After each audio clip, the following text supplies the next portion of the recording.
हम पहले से क्या प्लानिंग कर लेते हैं कि हमें यही इन्हीं वाणियों के इर्द गिर्द बोलना है। शुरुआत इन्हीं से करते हैं, तो उन लोगों का दिमाग पूछते भी हैं, सुनते भी हैं। 100 लोगों को बताए थे तो एक लोग पूछेंगे, क्यों नहीं पूछेंगे। जैसे कबीरपंथी आते हैं, अभी भी आए थे तो उनसे पूछते हैं कि साहब वो बोलते हैं सतनाम बोलते हैं, फिर बोलते हैं साहिब सतनाम साहिब। फिर मैं मेरे जैसे साथी गया पूछता भी उनको पहले ये तो बताओ सतनाम कहते हैं क्या, कहते हैं क्या। साहिब तो बाद की बात है, तो सतनाम को बताओ पहले, उसके बारे में खुलासा। सतनाम उन्होंने एक अक्षर मान लिया है कि जैसे नाम है वैसे सतनाम।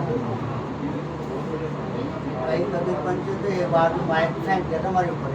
क्या बात कर रहे हैं, गुस्से में आके शुक्र है चाय नहीं बांट रहा था चाय फेंक देता। हम दोनों गए थे सत्संग में, तो क्या कि जब नोट गिन रहा हो ना तब पानी बोला करो, फिर नोट फेंक देगा तब फायदा होगा। नोट नहीं फेंकेंगे, नोट जेब में जाएंगे।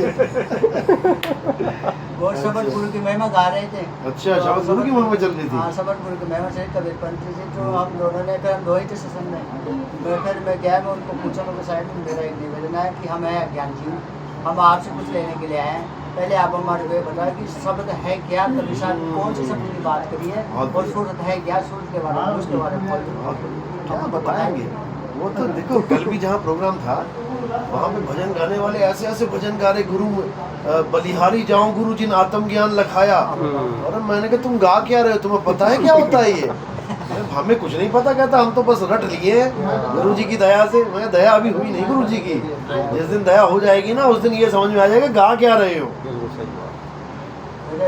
फिर आपने प्रश्न किया, वो सभी संत ऐसे कहते हैं कि शरीर का अंदर परमात्मा, शरीर का अंदर परमात्मा, परमात्मा है तो कौन सी जगह पे है। बोले सब बोले कि शरीर के अंदर ही, मुझे शरीर नहीं बताओ तो सही परमात्मा दो।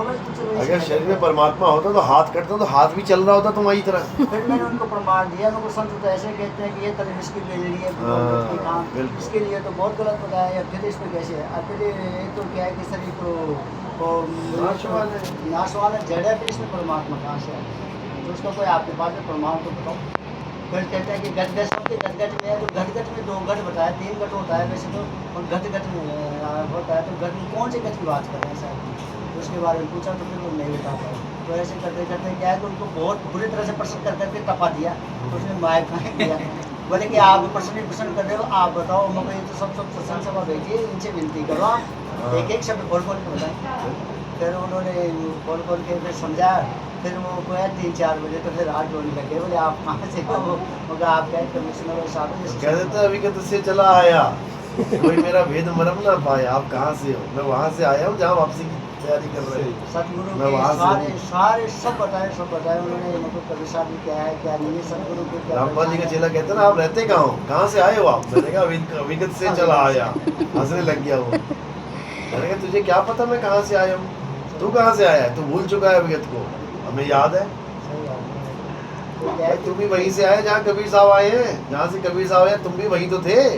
साधु भाई जीव कहाँ से आया, तो जहाँ से आया उसका नाम अविगत ही है। तू भी आया अविगत से, तुझे लग रहा है कि मैं माँ के गर्भ से आया हूँ, लग रहा है तुम्हें भ्रमित किया गया है, जबकि तुम अविगत से ही चल के आए। अब जाना भी वहीं है, आए हो तुम जहाँ, कहाँ से जाना तुम्हें वहाँ है। चले आगे, वो आगे आ जाओ जी, आ जाओ। आ जाओ।